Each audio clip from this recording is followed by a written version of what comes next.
여러 부류의 사람들이 계시는데요. 그 중에 대부분이 교회에 도움을 요청하러 오신 분들도 심심치 않게 많아요. 요즘 뭐 경기가 안 좋다 보니까 뭐 생활고에 어려움을 겪는 분들이 많이 계시잖아요. 그래서 이게 도움을 요청하러 오신 분들이 계시는데, 근데 그 중에 이렇게 오신 분들 중에 보면 어떤 분들은 사지가 멀쩡해요. 또 젊어요.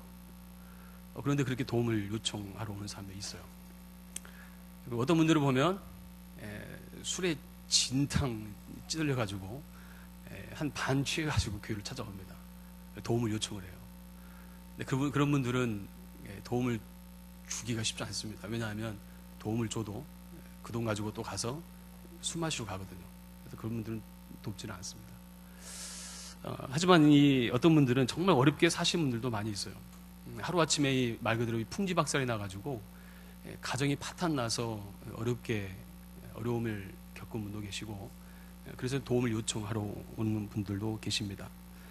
또 어떤 분들은 몸에 장애를 입고 장애 때문에 일을 못 하잖아요. 그래서 어쩔 수 없이 하루 이틀 살다 보니까 물질적인 어려움이 겪다 보니까 먹고 사는 문제 때문에 도움을 요청하러 오는 분들도 가끔 있습니다. 뭐 정상적인 사람이야 자기 몸을 미천을 삼아서 열심히 하면 되지만, 선천적으로 또 뭐 후천적으로 병은 없고 이 정상적인 삶을 살지 못하는 사람들에게는 다른 누군가의 도움이 꼭 필요하다는 것을 알게 되죠. 자기 혼자 힘으로 할 수 없는 사람들, 이 사람 우리 도움이 꼭 필요한 사람들인 것을 알 수가 있습니다. 뭐 지금이나 옛날이나 뭐 어렵게 살아가는 사람들은 꼭 있었던 것 같아요. 오늘 본문에도 바로 그런 사람 한 사람 우리에게 소개해주고 있습니다. 오늘 본문에 예수님의 제자인 베드로와 요한이 성전에 기도하러 올라가는 장면을 우리에게 소개하는데요. 이때 제9시가 되었다라고 이야기해요. 제9시는 우리나라 시력을 따지면 오후 3시를 이야기합니다. 당시 그 유대인들은 그 기도하는 습관이 있죠. 정해놓은 시간에 기도를 하러 다닙니다. 아침 9시, 12시, 그리고 오후 3시 이렇게 하루에 3번씩 기도를 하러 가는데, 이때 이 베드로와 요한도 뭐 어김없이 그날도 이제 기도하러 성전 미문에 이제 가게 되는데, 거기서 이 안진뱅이 된 사람 한 사람을 만나게 되죠. 나면서부터 걷지 못한 한 사람이 성전 미문에 앉아서 구걸하는 장면을 보게 됩니다. 그리고 이 사람에 대해서 사도행전 4장에 보면은 이 사람의 나이에 대해 소개하기를 40이 넘은 사람이에요. 다시 말해서 나면서부터 안전뱅이 되었던 사람이었기에 40년 동안 안전뱅이로 살아왔던 사람입니다. 한 번도 걸어본 적이 없어요. 얼마나 불행합니까? 그렇지 않겠습니까? 이 사람이 그렇게 40년 동안 안전뱅이로 살아오면서 남의 도움만을 의지하며 살아왔어야만 했습니다. 혼자 힘으로 살 수가 없는 사람이었습니다. 한번 생각해 보세요. 이렇게 치명적인 장애를 가지고 평생 살아온 사람에게 인생 자체가 얼마나 소망이 있겠습니까? 뭐 여러분들이 아직 그런 것들 뭐 경험해 보지 않았지만, 말 그대로 인생이 파탄난 것을 경험한 사람들은 말 그대로 인생에 소망이 없습니다. 사는 것에 별 만족이 없어요. 그리고 하루하루를 그냥 살아가는 거예요. 의미를 부여하지 않습니다. 그냥 살기 위해 사는 거지 별 소망이 없어요. 아마 이 안진뱅이 된 사람에게도 마찬가지였지 않았는가 생각을 합니다. 그가 40년 동안 살아왔지만 별 의미가 없습니다. 이런 사람에게 오늘 이 베드로와 요한이 어디서 이 사람을 발견했다고요? 미문이라고 하는 성문 앞에서. 미문이라는 것은 말 그대로 아름다운 문이라는 것입니다. 보기에도 막 아름다웠던 것 같아요. 하지만 이렇게 소망 없던 사람에게 아무리 좋은 곳에 있었던들 그것이 좋은 장소였겠습니까? 아무리 좋은 곳에 있어도 그 마음이 가난하고 그 마음이 부유하지 못하면, 그 마음이 불행하면 그가 아무리 좋은 곳에 있어도 좋은 곳이 아닙니다. 사람도 마찬가지잖아요. 우리가 여러분들을 이렇게 생각할 때 내가 아무리 좋은 장소에 있고 내가 아무리 좋은 환경에 있다 할지라도 내 마음이 편치 않으면, 내 마음이 가난하면 좋은 게 아니더라고요. 그렇지 않습니까? 더더군다나 자기가 할 수 있는 게 아무것도 없다는 것을 경험하게 될 때에는 그것처럼 그 사람에게 불행한 곳은 없다는 것입니다. 여러분은 어떤지 모르겠습니다. 여러분들이 지금 행복하십니까? 행복하세요? 불행하십니까? 예. 이 신체에 불구했던 그에게 기댈 만한 가족도 없고 입에 풀칠할 직장도 없었습니다. 적어도 그는 자기가 가지고 있는 자원이나 능력으로 스스로 구제할 수 없는 사람이었어요.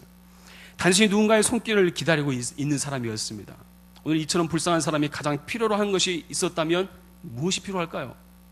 무엇이 필요할까요? 오늘 뭐 비가 왔지만 뭐 요즘같이 좋은 날씨, 봄 날씨 얼마나 나들이 하기 좋습니까? 봄바람 살랑살랑 불면 공부하기도 싫고 직장 다니기도 싫잖아요. 그냥 하루아침에 한번 떠나자 하고 뭐 기차를 타든지 차를 타든지 뭐 그렇게 가고 싶잖아요. 근데 그렇게 하고 싶지만 근데 이 사람은 그렇게 할 수 있는 환경도 되지 않았어요. 왜요? 걷지를 못하니까. 마음대로 할 수 있는 게 아무것도 없어요. 이 사람에게 정말 필요한 것이 있다면 걷는 것이야 이게 이 사람에게 필요한 요소이지 않겠습니까? 걷는 것. 그런데 이 사람은 아예 그걸 포기했어요. 아예 포기했어요. 그리고 이 사람이 성전 미문 앞에서 구했던 것은 뭡니까? 딸랑 동전 한 입이에요. 오늘도 내가 하루 빌어먹고 사는 건 그것이 이 사람의 유일한 소망이었습니다. 보시면 이 사람에게 있어서 예초부터 이 사람은 아예 모든 것을 다 포기해버렸어요. 포기해버렸습니다. 하지만 제가 이 본문 묵상하면서 이 사람에게 가지고 있는 몇 가지 장애가 있다는 걸 알게 됩니다. 몇 가지 장애. 먼저 보면 이 사람에게 환경적 장애가 있다는 걸 알 수가 있어요. 환경적 장애가 있는데 이 다리를 사용할 수 없기 때문에 평생 남의 도움이 아니고서는 살 수 없는 그런 존재였습니다. 남에게 도움이 되는 사람이 아니라 항상 이타적인 삶을 살 수밖에 없는 것이 바로 이 사람의 한계였습니다. 그래서 참 불행했습니다. 다리의 장애를 가졌다는 것은 아무리 본인이 노력해도 극복할 수 있는 류의 그러한 문제가 아니었다는 거죠. 오늘 이 사람의 모습 보면서 이 시대를 살아가는 저와 여러분들, 특별히 우리 청년들이 가지고 있는 한계와 비슷하지 않는가 생각도 해보았습니다. 아무리 노력을 해도 취직이 안 돼요. 아무리 노력을 해도 시험에 합격이 안 돼요. 그게 요즘 이 시대에 우리가 갖는 고민이잖아요. 내가 뭘 해먹고 살아야 될지, 뭘 해야 될지. 요즘 이 시대에 여러분들이 갖는 고민이지 않습니까? 내가 어떤 시험을 위해서 내가 계속해서 도전하지만 계속 떨어져요. 낙심이 되잖아요. 내가 뭘 해먹고 살아야 되나. 요즘 이 어려운 시대를 가리켜서 뭐 일어나는 몇 가지 신조어가 있다고 그러죠. 요즘 그런 용어도 있다고 그래요. 이케아 시대. 이케아가 뭔지 아시죠?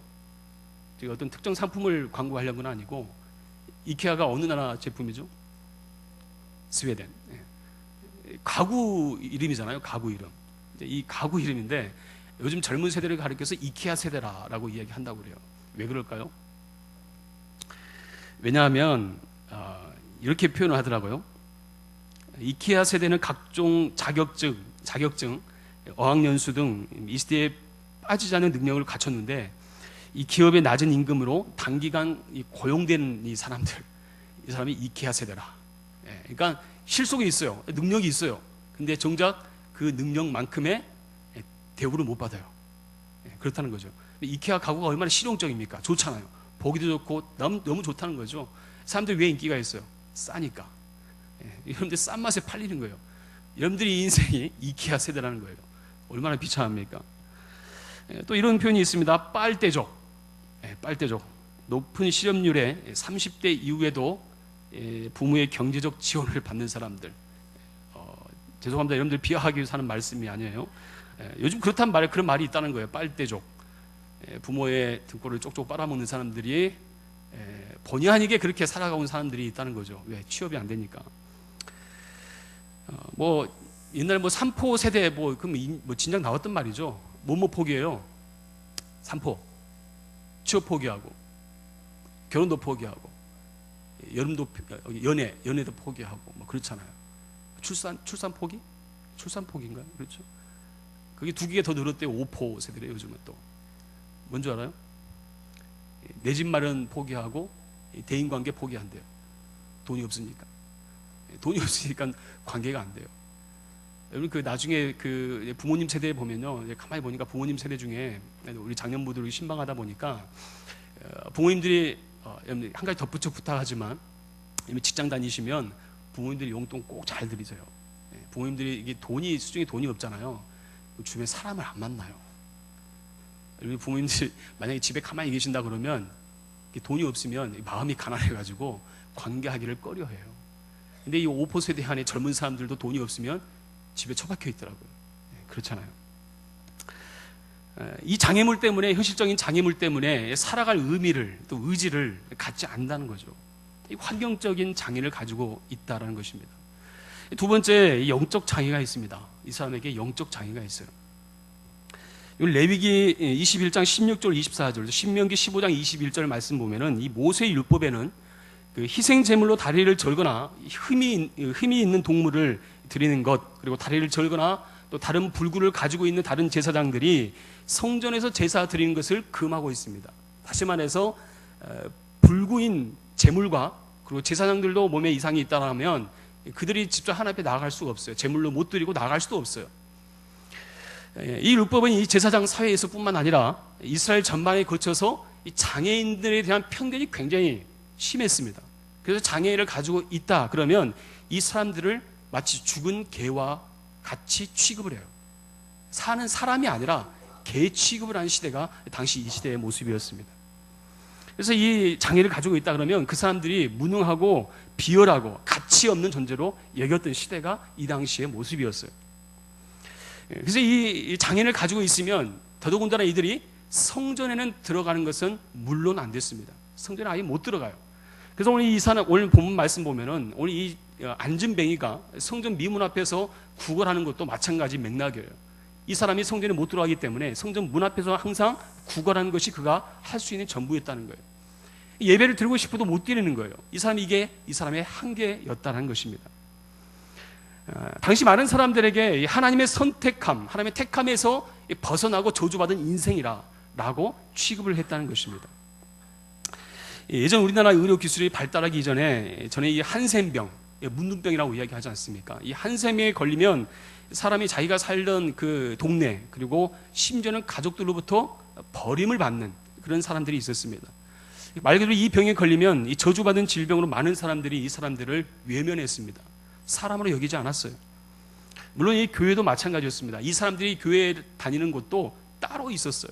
교회를, 예수를 믿고 싶어도, 교회를 다니고 싶어도 할 수가 없는 곳이, 없는 사람들이 바로 이 한센병에 걸린 사람들이었습니다. 마치 이와 비슷한 사람들이었다는 것이죠. 저는 이 장애가 단순히 안진병이라든지 한센병에 걸린 사람들만이 아니라 어쩌면 이 영적인 장애는 우리들에게도 동일하게 적용될 수 있다는 생각합니다. 영적으로 혼자 고립되어 절대 하나님 앞에 나오지 못하는 사람들, 내가 하나님 앞에 나아가고자 하지만 내가 하나님 앞에 나아갈 수 없는 사람, 이것은 하나님의 은혜를 주시지 않으면 절대로 혼자서 벗어날 수 없는 것입니다. 여기 복음서 말씀 보면은 예수님께서 병들어 누워있는 사람이 예수님이 오셨다는 말씀을 들었지만 가고 싶지를 못했어요. 그래서 어떻게 예수님께 나아갑니까? 친구들이 돕죠. 어떻게? 천장을 뜯어가지고 예수님이 계신 곳에 침상을 들여 내립니다. 그렇게 해서 예수님을 만나게 도와줘요. 왜? 혼자 할 수 없으니까. 키 작은 삭개오도 마찬가지입니다. 예수님께서 이 마을에 예수님이 오셨다는 말을 듣자 삭개오가 예수님을 만나러 갔지만은 많은 사람들이 움집해 있으니까 삭개오가 예수님을 볼 수가 없잖아요. 그래서 이 삭개오가 생각했던 게 뭐예요? 뽕나무에 올라가서 예수님을 봅니다. 이때 예수님께서 누구를 발견해요? 삭개오를 발견해요. 그래서 예수님께서 삭개오에게 말씀하잖아요. 내려와라. 내가 너를 만나고 내가 너를 통해서 내가 너희 집에 유하겠다 라고 예수님 말씀하세요. 예수님께서 이처럼 우리를 초청하시고 우리를 만나주시지 않으면 우리는 하나님을 만날 수 없는 존재라는 거예요. 우리가 여기에 앉아있는 것도 저는 마찬가지로 생각을 해요. 내가 예수를 믿는다라고 하는 것도요, 내 의지로서 내가 믿는 내 자신이 될 수 있는 것이 아니라 하나님이 나에게 은혜를 주셔서 내가 갖는 이 믿음도 하나님에 의해서 절대적으로 나에게 부어주신 은혜라는 것입니다. 하나님께서 나를 만나주시는 그 하나님을 만나셔야 돼요. 오늘 새로 나온 우리 새로 나오신 분들 계실 거예요. 믿음이란 것도 내가 믿기 위해서 내가 안달나가지고 내가 붙잡고 하는 것이 아니라 하나님 우리를 찾아오시는 그 하나님을 만나시는 거예요. 하나님께서 지금도 우리가 참 죄 많고 연약하지만 하나님께서 우리를 지금 만나주시기 원하시는 거예요. 그게 하나님 아버지의 마음이에요. 하지만 우리가 영적으로 이 영적 장애가 있으면 하나님 앞에 나아가지 못하는 존재라는 사실을 항상 우리가 깨닫게 된다는 것입니다. 세 번째, 이 사람의 정신적인 장애가 있습니다. 당시 이 율법에 의해서 철저하게 인간 대접을 받지 못한 이 사람, 말 그대로 사람 대접을 받지 못했습니다. 한번 생각해 보세요.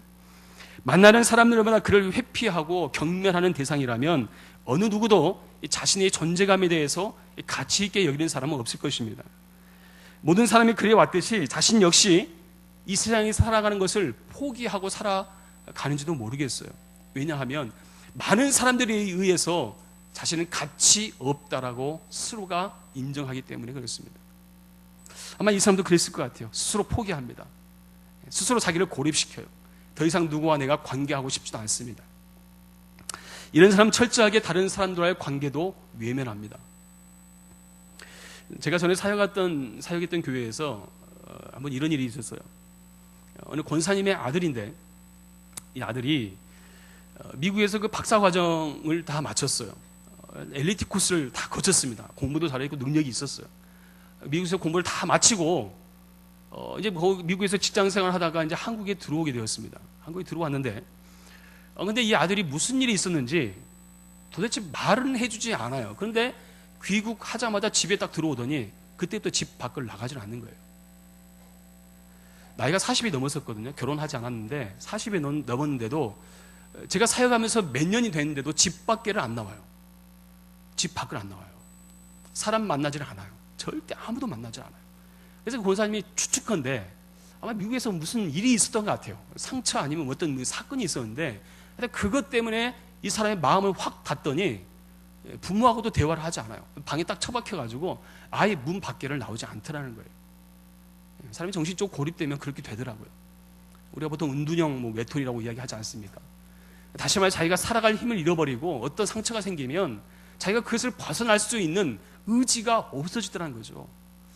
마치 이 안진뱅이 모습이 그렇지 않았는가라는 생각을 하게 됩니다.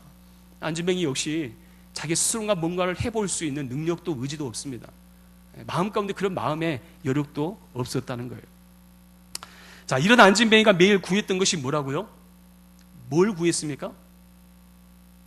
하루 벌어 하루 먹을 수 있는 정도의 도움을 구하는 것. 그게 전부였어요. 왜 이런 삶을 삽니까? 왜 그렇죠? 아까도 말씀드렸지만 자기가 이 장애를 넘어설 수 있다라고 생각하지 않았어요. 포기했어요.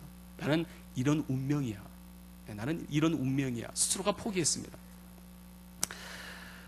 하지만 정작 이 사람이 가장 필요한 것은 무엇이 필요할까요? 하루 먹고 사는 게 문제입니까? 그렇지 않아요. 그에게 물질보다 더 소중한 것이 있다면 보다 근본적인 문제 해결이 필요하다는 거예요. 다시 말해서 이 질병으로부터 벗어나는 것, 안진뱅이 된 자가 걷게 되는 것, 이 사람에게 있어서 정말 절대적인 필요라는 거예요. 하지만 구하지 않아요. 왜냐하면 그럴 수 없다, 안 될 거라 생각하기 때문에 애초부터 구하지를 않았다는 거예요. 다시 본문으로 들어갈게요. 여느 때처럼 이 안진뱅이가 성전에 들어가는 사람들에게 동전 하나 자비를 구하며 구걸을 합니다. 이때 이 베드로와 요한이 이 사람을 발견했다라고 이야기를 했어요. 한 푼 주십시오라고 했습니다. 이때 베드로와 요한, 이때 베드로가 뭐라고 이야기합니까?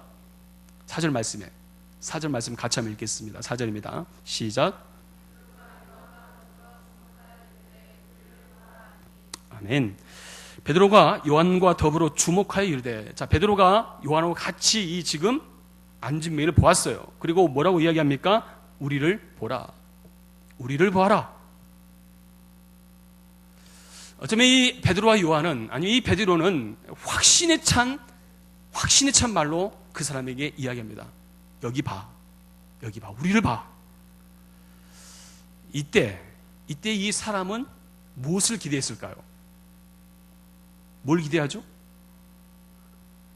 평소에는 다른 사람들이 지나갈 때 동전 하나씩 던져주고 갔는데 갑자기 자기를 부른단 말이죠. 그러면 이게 오늘은 동전 한 입이 아니라 무엇인가 동전 10개 내지 좀 더 많은 것들을 나에게 주려고 나를 지금 부르나? 라고 생각을 할 거 아닙니까? 이게 지금 이 사람이 갖는 마음일 수 있다는 거예요. 자, 그런데 6절 말씀 보면은 우리를 봐라 라고 한 다음에 베드로가 뭐라고 이야기합니까? 같이 한번 읽겠습니다. 베드로가 이야기합니다. 시작.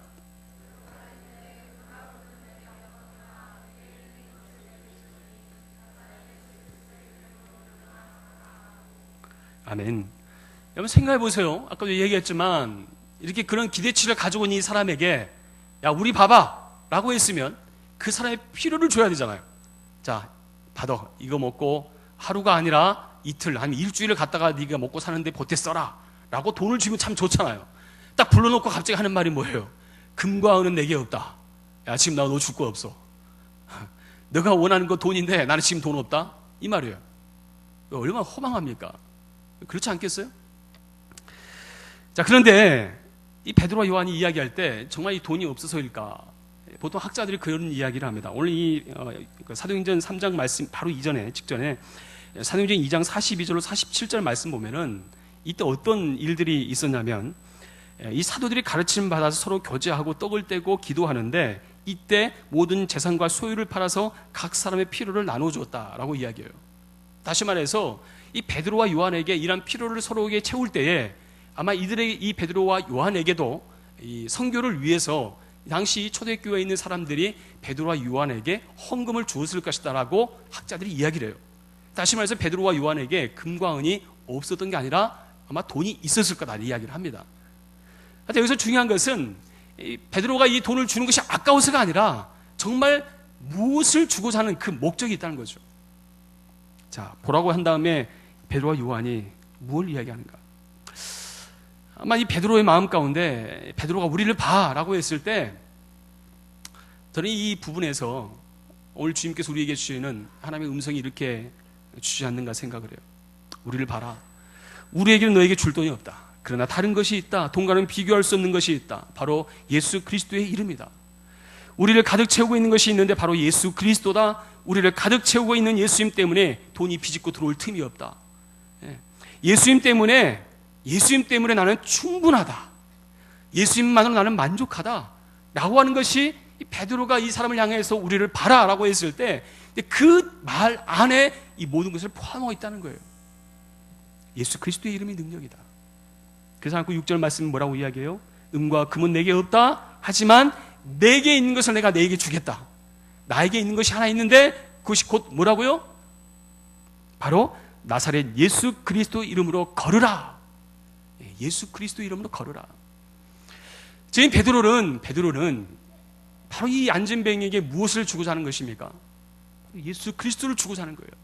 예수 그리스도가 생명이고 예수 그리스도가 능력이고 예수 그리스도가 너에겐 필요한 인생이야. 다른 거 먹고 사는 것도 중요하지만 지금 너의 인생에서는 예수님만이 너에게 인생의 절대자이다. 네가 이것 아니고서는 네가 살 수 없다라고 하는 것을 오늘 베드로가 이야기하고 있는 거예요. 이것이 바로 복음의 진수입니다. 예수가 필요한 사람에게 예수가 아니고서는 살 수 없는 존재라고 이야기해 주는 것, 이것이 진정한 필요라는 것, 이것이 아니고서는 우리는 살 수 없다는 것, 그것 깨닫게 해주는 것이 바로 그게 은혜예요. 그리고 내가 그 예수 그리스도를 내 마음에 모셔드리는 것, 이것이 바로 은혜입니다. 이게 능력이에요. 저는 이 시간 저와 여러분들이 이 시간에 새로 왔든 아니면 기존에 있던 사람이든 간에 다시 한번 스스로를 점검해 봤으면 좋겠어요. 바로 그 예수 그리스도가 내 마음 가운데 주인 되어 있는가? 바로 그 예수 그리스도가 내 삶의 통치자이신가? 바로 내가 그 예수 그리스도로 말미암아 내가 예수님 한 분만으로 내가 만족하며 내가 살아갈 수 있는가? 내가 다른 것 다 포기하고 다른 것 다 놓치더라도 내가 예수님 한 분이면 내가 만족합니다. 라고 내가 그렇게 입술로 고백하며 살아갈 수 있는가? 제가 우리 어제 리더 모임 하면서 우리가 읽고 있는 책이 있습니다. 믿음이란 무엇인가 이 책을 가지고 우리가 쉐어링을 하는데 거기에 보면 신조에 대한 중요성을 이야기를 해요. 신조, 신경, 사도신경. 우리가 예배, 어른일 예배 같은 경우는 우리 사도신경 고백을 하지 않습니까? 근데 보통 이 사도신경을 하다 보면 솔직히 말해서 대부분 사도신경 주문과 같이 외워요.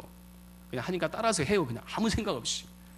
하지만 그 책에서 나와 있듯이 그 책에서 그 사도신경의 의미를 굉장히 크게 우리에게 부여합니다. 뭐냐면 사도신경 우리가 주문 외우는 시간이 아니라 옛 믿음의 선조들은 그 사도신경 때문에 목숨을 잃어야 했고 그 사도신경 때문에 그들이 자기의 모든 것을 다 바쳐야 됐어요. 포기해야 됐어요. 뭐 때문에요? 그 신앙 고백 때문에. 우리 역시도 마찬가지라는 거예요. 내가 신앙 고백을 한다는 것은 사도신경을 통해 신앙 고백을 하든 내가 어떤 신앙 고백을 하든 내가 그것만으로 내 인생의 모든 것을 걸겠습니다. 이 예수만이 나의 인생의 전부입니다. 라고 할 수 있는 확실한 내 인생의 신앙 고백이 필요하다는 거예요. 이러면 스스로 생각해 보세요. 직장 생활하고 내가 학교 생활을 하고 내가 여러 가지 준비하지만 한번 생각해 보세요. 여러분들 이것도 다 포기하고 내가 내 모든 것들을 내가 내 인생을 주님 앞에 인생을 맡겨올 수 있습니까? 만약 그리하지 못한다면 아직까지 내가 주님을 내가 의탁하지 못하는 거예요. 아니, 만약 여러분들에게 있어서 내가 가장 귀하게 여기고 있는 것들을 하나님이 그것들을 거두어 가신다면 내가 그것으로도 내가 하나님 한 분이라면, 내가 예수님 한 분이라면 내가 만족하겠습니다 라고란 그 믿음의 고백을 가지고 그것에 감사할 수 있겠습니까? 감사할 수 있어야 돼요.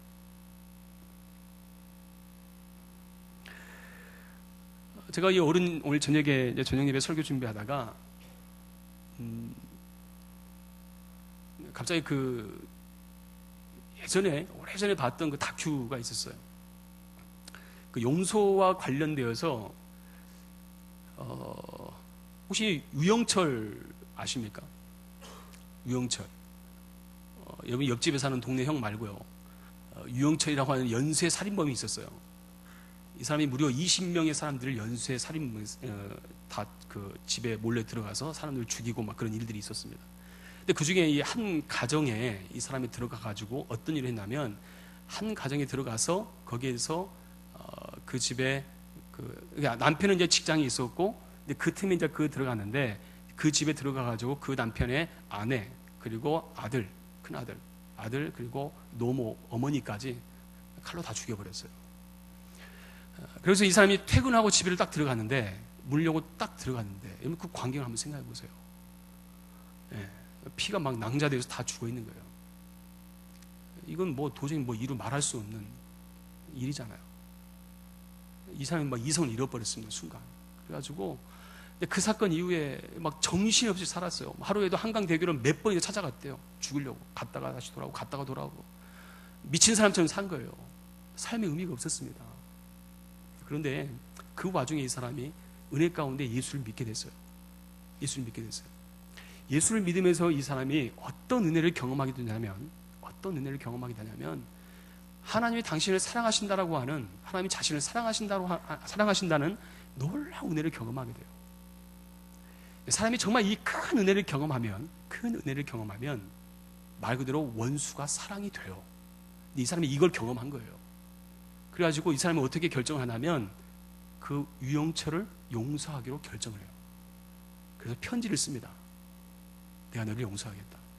유영철도 깜짝 놀라요. 내가 저 사람의 가족들 다 죽였는데. 더 놀라운 것이 이 사람들이 그 연쇄살인범에 의해서 죽었던 사람들 유가족들을 다 찾아가서 요청을 해요. 우리가 그 사람을 용서해야 우리가 삽니다. 다른 가족들이 이해가 안 되죠. 다 미친놈이라고 그래요. 그 영상을 봤더니 미친놈 막 욕을 하더라고요. 그런데 나중에 이 사람이 어떻게까지 한 줄 알아요? 마치 그 손양호 목사님처럼 그 사람을 양아들로 삼아요. 그러면서 이 사람이 했던 게 뭐냐면 사형 폐지 운동을 서명 운동을 하고 그런 일을 지금도 하고 있다고 이야기 들었습니다. 무엇이 이게 가능합니까?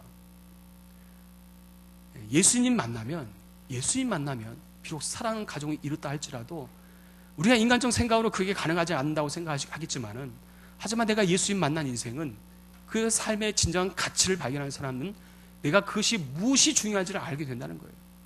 비록 욥과 같이 모든 것을 다 잃었다 할지라도 하나님께서 자기에게 주어진 삶에 대해서 하나님 받은 그 은혜에 감사하면서 살아갈 수 있는 그런 믿음과 마음이 생기다는 거죠.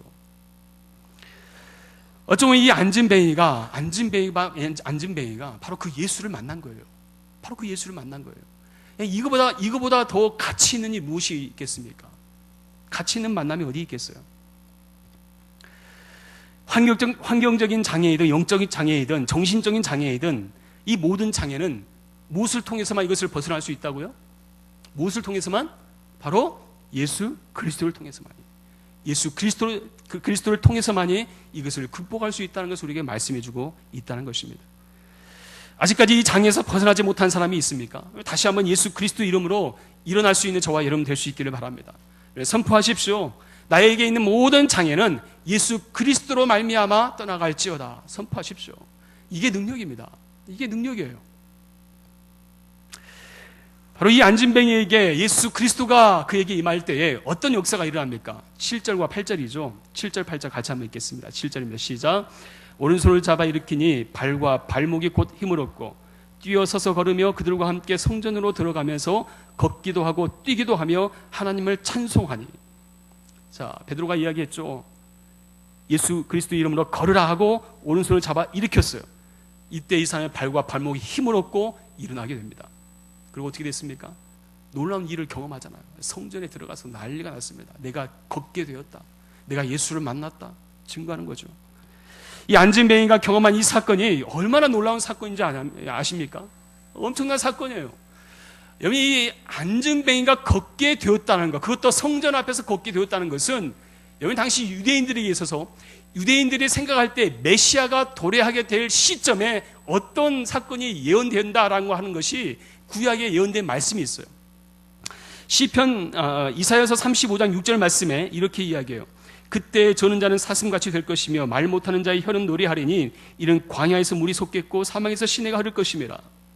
뭐라고 말씀합니까? 저는 자는 사슴같이 뛸 것이며 사슴같이 뛸 것이며, 이때가 언제냐면 장차 메시아가 도래하게 될 때 이러한 일이 있을 것이다라고 하는 예언의 말씀이에요. 자, 그런데 바로 이 안진뱅이가 바로 메시아인 예수 그리스도를 만났을 때 예언의 성취가 자기를 통해 나타났다는 거예요. 이걸 아는 사람들은 이건 놀라운 은혜이죠. 그걸 지켜봤던 사람들 역시 야, 이건 메시아가 도래했다라고 하는 것들을 같이 경험하게 되는 거예요. 무엇 때문에 이게 가능합니까? 예수님 때문에 가능한 거예요. 예수님 때문에. 예수님 만나서 이가 바로 예수 이름의 그 권세가 얼마나 대단한지를 바로 친히 경험하고 있다는 것을 우리에게 말씀해 주고 있습니다. 이것이 바로 교회의 능력이고 이 교회의 권세입니다. 바로 예수 그리스도 이름 앞에 나올 때, 예수 그리스도를 내 마음에 영접했을 때 그분으로 말미암아 사는 역사가 일어나게 되더라는 거예요. 오늘날에도 많은 사람들이 성전 미문에 앉아 안진뱅이 신세를 면치 면하고 있습니다. 안진뱅이는 하나님이 제시하신 생명의 길을 걸어가지 못하는 사람들이에요. 겉으로 보기에는 멀쩡합니다. 그 사람의 영혼을 보면 영적인 안진뱅이와 다를 바가 없습니다. 혹시 여기 이 중에 있는 사람 중에 혹시 나는 영적 안진뱅이가 아닌지 스스로를 점검해 보셔야 돼요. 내가 지금 하나님 앞에서 제대로 서 있지 않는 사람이라면 이 영적 안진뱅이와 다를 바가 없다라는 것입니다. 시편 101편에 보면은 복 있는 사람은 뭐라고 이야기합니까? 악인들의 꾀를 따르지 아니하고 죄인들의 길에 서지 아니하고 오만한 자리에 앉지 아니하고. 이 안진뱅이는 악인들, 죄인들, 오만한 자들의 자리에 앉아 스스로 도무지 일어날 수 없는 사람들이라는 것이에요. 하나님이 정한 길을 따라 사는 것, 여기서 아까 이야기했던 악인의 궤를 따르지 아니하고 죄인들의 길에 서지 아니하며 오만한 자의 자리에 앉지 아니하는 사람들, 여기서 길을 따라 산다라고 하는 이 말씀 보면 히브리어의 그 어원을 보면 걷다라는 말과 같습니다. 따라 산다, 걷다. 다시 말해서 오직 여호와의 율법을 즐거워하는 사람, 오직 하나님 말씀에 집중된 사람만이 우리가 하나님과 더불어 살아갈 수 있다는 거예요. 같이 걸어갈 수 있다는 거예요. 하나님 때문에 내 인생이 걷게 되는 역사가 일어나게 되더라는 거예요. 내가 예수님 없이는 내 스스로 걸 수 없는 존재라는 거예요. 내가 예수 없는 인생은 내가 스스로 아무것도 할 수 없는 존재라는 걸 우리가 인정할 수밖에 없는 것입니다. 그러나 우리가 예수 이름의 그 권세에는 우리가 하나님과 함께 동행할 수 있는 것이고 하나님과 따라 걸을 수 있는 존재가 되었다는 것을 우리에게 선언하고 있습니다. 이 시간에 우리가 안진뱅이와 같이 일어날 줄 모르고 희망이 없는 우리 인생을 이 예수 그리스도의 이름으로 말미암아 일어나게 될 줄로 믿습니다. 예수 그리스도 이름 앞에 의지하십시오. 믿음으로 신뢰하십시오. 그리고 선언하십시오. 내가 이제는 예수님 때문에 사는 인생이 되었습니다. 이제는 내가 예수님 때문에 살아가도록 하나님 나를 붙잡아 주세요. 그런 간절함이 우리 안에 있어야 되지 않겠습니까? 아까 이야기했지만은 40년 동안 앉아 있으면서 이 사람에게 갖는 소망이 뭐예요? 소망이 아예 없잖아요. 혹시 여기 있는 사람들도 혹시 이 중에 아예 포기하는 사람이 있습니까? 소망이 없다. 더 이상 빛이 보이지 않아요. 내가 더 이상 무엇 때문에 살아갈 의미가 없습니다. 혹시 그렇게 생각하고 있지는 않습니까? 아니에요. 예수님 만나면 나의 모든 근본적인 문제가 해결되는 거예요. 그래서 중요한 것이 이 예수님 앞에 나오시는 거예요. 예수님을 나의 구주로 삼고 주님 나의 인생의 힘이 되시며 능력이십니다 라고 하는 그런 믿음의 고백이 저와 여러분들의 믿음의 고백이 될 수 있기를 바랍니다. 여러분, 오늘 이 안진뱅이가 고침받게 걷게 되면서 모든 문제로부터 해결받을 수 있었습니다. 그리고 이 문제의 모든 해결은 예수 그리스도로 말미암아 시작되었다는 것입니다. 그렇다면 예수 믿으면 모든 문제로부터의 환경의 변화를 경험합니까? 환경이 바뀌든가요? 그렇지는 않아요. 대부분 우리가 예수를 믿어도 환경에 아무런 변화가 일어나지 않는 사람도 있습니다. 그렇다고 그러면 예수를 믿는 것이 헛되다라고 말할 수 있습니까? 그것도 아닙니다. 우리가 예수를 알지 못할 때 갖지 못했던, 다시 말해 이전에 내가 극복할 수 없었던 모든 장애를 이제는 내가 예수 그리스도로 말미암아 이 모든 장애를 극복할 수 있는 존재가 되었다는 것을 우리가 선언하는 거예요. 여기 예수 믿었다라고 해서 내 모든 환경이 바뀌어지는 건 아니에요. 환경은 그대로입니다. 세상은 바뀌지 않아요. 하지만 중요한 것은 내가 예수 그리스도를 믿는 그 믿음 안에서 내가 어떤 장애가 있든지 그것을 넘어설 수 있는 믿음이 내 안에 있게 되더라는 거예요. 아니, 그것을 넘어설 수 있도록 하나님 나에게 능력 주시더라는 거죠. 이것이 예수 그리스도의 이름으로 우리를 통해 역사하는 능력인 것입니다. 이 시간 제가 우리 형제들이 깜놀할 아주 예쁜 여인을 소개하도록 하겠습니다. 사진. 예. 잠이 번쩍 깨죠? 약간 절도했던 사람들, 자, 집중해 잘 보세요. 얼마나 이쁩니까? 별론가요? 여기 이상형 아닙니까? 여러분, 한국 사람이 좋은 거죠? 에이미 멀린스라는 사람입니다. 패션 모델, 그리고 영화 배우, 그리고 육상 선수예요. 미국 국가대표 육상 선수. 대단하잖아요. 다방면 아주 탁월한 여자입니다. 근데 이 여자가 어떤 사람인 줄 알아요? 에미를 보면 아름다운 외모, 자신감이 항상 충만한 여자라고 이야기를 합니다. 근데 이 여인이 다른 사람과 남다른 그 모습이 있어요. 어떤 모습이 있을까요? 아주 반전이 있습니다. 다음 사진 한번 봐볼래요? 다음 사진. 두 다리가 없어요. 또 다음 사진 한번 봐보세요. 잘 안 보이죠? 의족을 하고 지금 앉아있는 그 호주의 그 남자 그 육상 선수 그 스프린터 뭐죠? 맞죠? 이번에 좋지 않은 일로 좀 연루되게 했지만 그 사람도 그렇지만 이 여자도 굉장히 미국에서 알려진 여자라고 이야기합니다. 이 여인은 1살 때 두 다리를 절단을 했다고 합니다. 1살 때. 뭐 아까 이야기했던 이 안전병이 아주 비슷하죠. 근데 이 여인이 미국 대학 그 비장애인 육상 대회에서 1996년도에 애틀란타 이 육상 부문에 세계 신기록을 세웠다고 그래요. 그리고 아까 이야기했지만 패션 모델로도 활동한다 했죠. 지방시 있죠, 지방시. 안 써봐서 잘 모르겠어요. 이때 그런 게 있대요. 여자들이 좋아한 거래요. 거기에 패션 모델로도 활동을 했대요. 그리고 피플지가 선정한 세계에서 가장 아름다운 50인의 이름이 들어갔던 여자이기도 합니다. 이렇게 이 여인의 화려한 타이틀에 대해 사람들이 궁금해했어요. 질문했습니다. 역경을 이겨내고 성공할 수 있었던 비결이 무엇입니까? 라고 물었습니다. 이때 이 에이미가 이렇게 대답을 해요. 역경이나 장애를 극복한다는 것은 저와는 맞지 않는 말입니다. 역경은 삶을 유지하기 위해 피하거나 부정하거나 넘어서야 하는 장애물이 아닙니다. 역경이야말로 우리의 자아와 능력을 일깨우고 우리 자신에게 선물을 가져다 주기 때문입니다. 제 생각에는 진짜 장애는 억눌린 마음입니다. 억눌려서 아무런 희망도 없는 마음이 장애입니다. 라고 이야기를 해요. 혹시 여러분들 안에 어떤 장애가 여러분들의 마음에 자리 잡고 있습니까? 어떤 장애가 여러분들의 마음을 억누르고 있습니까? 혹시 이 장애로 인해서 포기하고 있지는 않습니까?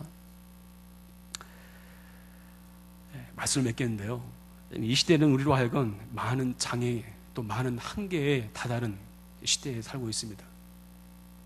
심지어는 취직을 위해서 이제는 여러분들 중동으로 가야 될지도 몰라요. 박근혜 대통령 여러분들 다 중동 가라고 그랬으니까 중동으로 가야 될지도 몰라요. 참 쉽지 않은 시대입니다. 그렇지 않습니까? 하지만 이 한계는 우리로 하여금 깊은 절망과 좌절 속에서 살아가도록 하지만 더 이상 우리가 그리스도 예수 안에 있는 인생은 환경에 절망하는 자가 아니라 예수 그리스도의 이름을 통해서 희망의 빛을 보는 사람이 될 수 있다는 것입니다. 이 시간 다시 한번 여러분들이 도전하고 싶은 것은 이 예수 그리스도 앞에 나오십시오. 그분의 능력을 의지하십시오.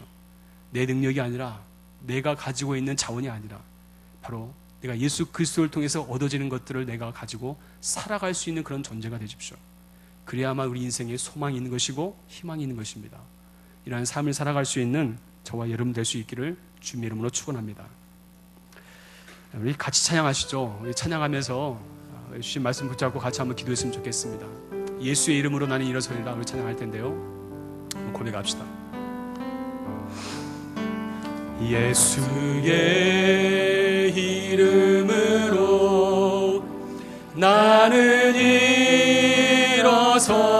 일어서리라. 주가 주신 능력으로 나는 일어서리라. 원수가 날 향해 와도 쓰러지지 않으리. 주가 주신 능력으로 주가 주신 능력으로 주가 주신 능력으로 일어서리. 다시 한번 고백할까요? 예수의 이름으로 예수의 이름으로 나는 일어서리라. 주가 주신 능력으로 나는 일어서리라. 원수가 날 향해 와도 쓰러지지 않으리. 주가 주신 능력으로 주가 주신 능력으로 주가 주신 능력으로 일어서리.